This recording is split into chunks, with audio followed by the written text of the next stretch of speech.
काजल हिंदुस्तानी की ओर से भारत माता की जय, वंदे मातरम। क्या आप जानते हैं आजाद भारत की 4 बड़ी और भयंकर भूलें क्या थी? ये भूलें थी कि हमने शिक्षा ईसाइयों के भरोसे छोड़ दी और इतिहास को कम्युनिस्ट के हाथों दे दिया। हमने फिल्में जिहादियों के हाथों दे दी और इस देश को नेहरू गांधी परिवार के हाथ में दे दिया।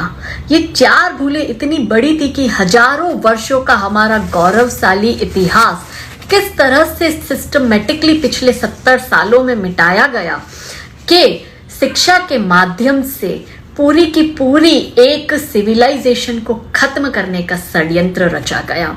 मुगल भारतीय बन गए और भारतीय काफिर बन गए।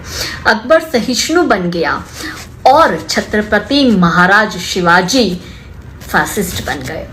अफगानी आक्रांताओं की औलादे कश्मीरी बन गई और कश्यप ऋषि की भूमि कश्मीर में जन्मे कश्मीरी पंडित अपने ही देश में शरणार्थी बन गए।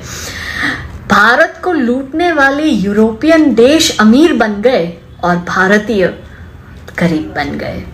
अंग्रेजों की चाटुकारिता करने वाले नेहरू देश के प्रधानमंत्री बन गए और देश के लिए लड़ने वाले, मातृभूमि के लिए लड़ने वाले वीर सावरकर क्रिमिनल बन गए।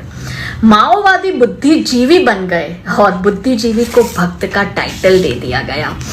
टेररिस्ट एक्टिविस्ट बन गए और सेना हत्याचारी बन गई।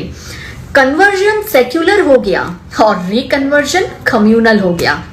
योगा साइंटिफिक हो गया और योगीज अनसाइंटिफिक हो गए। प्रोपोगेंडा को सत्य बताया गया और झूठ को इतिहास में जगह मिल गई कि अकबर तो एक महान लीडर था। तुष्टीकरण की राजनीति को प्रोत्साहन मिला और सबका साथ सबका विकास फांसीवादी हो गया। पत्रकार बिकाऊ हो गए और मेरे जैसे सत्य बताने वालों को हेट मॉन्गर्स कहा जाता है। जय श्री राम कंजर्वेटिव हो गया और भारत तेरे टुकड़े होंगे इंशाअल्लाह इंशाअल्लाह लिबरल हो गया। तो for the sake of country act now and learn to be unapologetic. Bharat माता की जय, वंदे मातरम।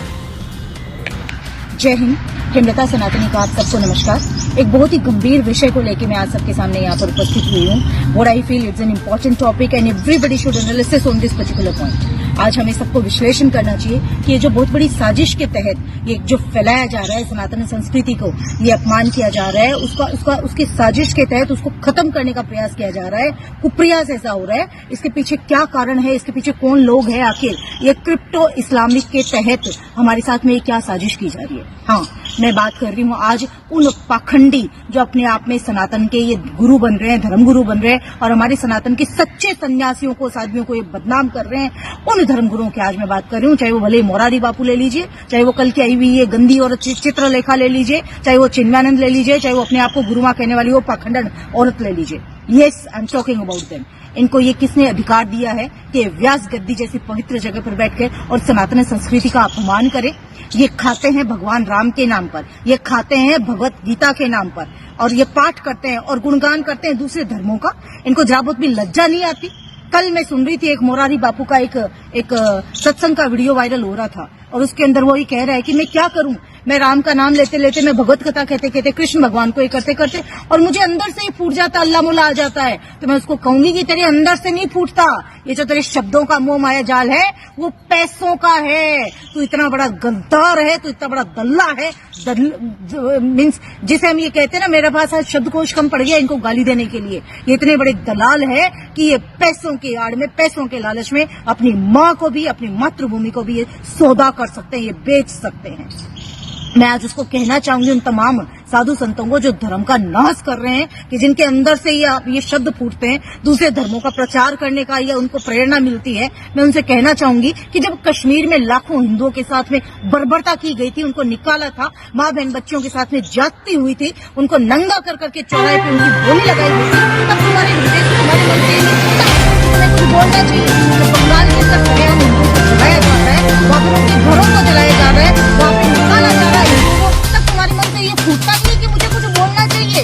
जब तुम्हारे नाक के नीचे सैकड़े हिंदू गांव, पूरा के पूरे एरिया आज हिंदू विहीन हो गए, तब तुम्हारे शब्द से, तुम्हारे अंदर से ये नहीं आता मुझे कुछ बोलना चाहिए। जब हमारे धर्म के प्रतीक, हमारे साधु सन्यासियों का मॉब लिंचिंग की जाती है, उनको घेर के मारा जाता है निर्दोष लोगों को, तब तुम्हारे मन से ये नहीं फूटता कि मुझे कुछ बोलना चाहिए। जो आज तुम ये बोलने लग गए कि दूसरे धर्मों का प्रचार कर रहे हैं, ये जो तुम्हारे क्रिप्टो इस्लामीकरण के लिए जो तुमने पैसा लिया है, जो तुम्हारे पास में अरब से ये करोड़ों रुपए का फंड आ रहे हैं, बड़े बड़े लाखों करोड़ों के तुम पंडाल सजा के, लाखों हिंदुओं को बुला के जो तुम परोस रहे हो, जो तुम दिमागी रूप से उनका धर्मांतरण करवा रहे हो, भारत में मैं बता रही हूँ कि ये सनातन समाज तुम्हें बख्शने वाला नहीं है। आज मैं दूसरी बात करती हूँ चित्रलेखा की, जो ये कहती है कि भगवत गीता का पाठ करते करते अजान अगर सुनो तो उसको रोक दो, बंद कर दो भगवत गीता को और अजान, उसको प्रणाम करो अल्लाह को। अरे तुम्हें ये किसने ठेका दिया भाई धर्म का? ये तो इतनी बड़ी गद्दार दल्ली गंदी औरत है ये कि इसने तो भगवत गीता में एक पहला जिसे हम बोलते हैं संशोधन करके 13वें स्कंद के रूप में अजान को जोड़ दिया है। इतनी गंदी औरत है ये शराब का प्रचार कर रही है। कोई इससे पूछे कि क्यों भाई तू शराब का धंधा करती है, तुम्हें धंधा खोल रखा है शराब का जो तू बड़ी इसको प्रमोट करती है, तुम्हें आखिर हक दे किसने दिया? तुम लोग ऐसे घिनौना काम करते हुए तुम्हारी आत्मा तुम्हें धिक्कारती नहीं है? एक वो चिन्मयानंद जो व्यास गद्दी जैसी पवित्र जगह पर बैठकर काले वस्त्र ये सब धारण कर रहे हैं, ये भगवान को भूल रहे हैं।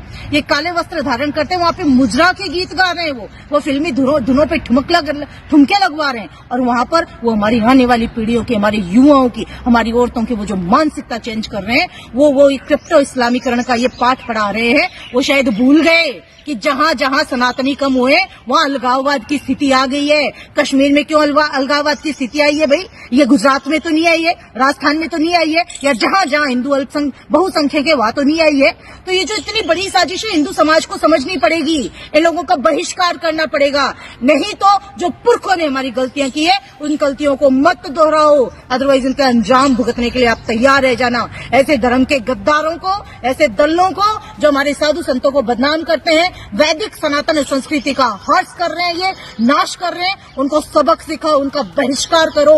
और एक बात और इम्पोर्टेंट कह रही हूं मैं, कल मैंने एक कमेंट किया था इन्हीं लोगों के ऊपर, तो मुझे फेसबुक से ब्लॉक कर दिया गया 24 घंटे के लिए। इनकी बकायदा एक टीम सक्रिय है कि जहां जहां अगर कोई हिंदू अपने पक्ष की बात रखे उसको ब्लॉक करवा दिया जाए, क्योंकि पता है कि हिंदू तो मरा पड़ा है, सोया पड़ा है, उसके अंतरात्मा जाग नहीं रही है। अतः आज आपको कसम है, आपको अपने धर्म की कसम दिलवाती हूँ कि ऐसे लोगों का बहिष्कार करना, और ये वीडियो रुकना नहीं चाहिए। जितना ज्यादा हो सके शेयर करो। ये हो सकता है मेरी आईडी को ब्लॉक करे, लेकिन अगर ये लाखों करोड़ों की तादाद में गया तो कोई आईडी ब्लॉक नहीं होगी। अतः इस वीडियो को रोके नहीं, और मैं चाहती हूं कि उन दलों तक ये मेरी आवाज जाए ताकि वो अपनी औकात में रहें और वैदिक सनातन सभ्यता को बदनाम करने की, बर्बाद करने की साजिश ना करें। अगर उनको पैसों की इतनी भूख है, अरब से आए हुआ पैसों की इतनी है, तो अपनी माँ बहन बेटियों को आगे करने में भी वो शर्माते नहीं है। इतने गद्दार लोग हैं, उनका बहिष्कार करना है, ये तय आपको करना है, अदरवाइज नतीजा भुगतने के लिए आप तैयार रहें। धन्यवाद। जय हिंद, जय भारत।